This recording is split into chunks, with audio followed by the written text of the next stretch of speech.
哈里森路透分享，海盗队哈里森 Josh Harrison 这2年成为工具人的最佳代表，能够坚守内外野的他，这个冬天吸引不少球队前来寻求交易的可能。不过碍于需解决韩籍野手江振浩的长期缺阵，海盗恐怕不会轻易放人。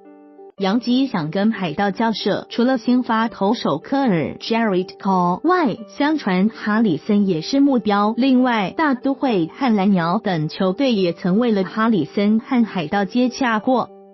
30岁的哈里森下个赛季将领1025万美元的薪资，约台币3亿元，合约中还有接下来2年的球队选择权。哈里森去年赛季打击率2成72，并带有生涯最佳的16轰3成39上垒，率在海盗全队排名第4。值得一提的是，哈里森遭23次触身球是全联盟第2多。虽然过去这2季哈里森大多守备2垒，但事实上他3垒和左右外野也能胜任，充分展现工具人的价值。一名消息来源透露，哈里森甚至比科尔和海贼王麦卡臣 Andrew MC Kajin 还抢手。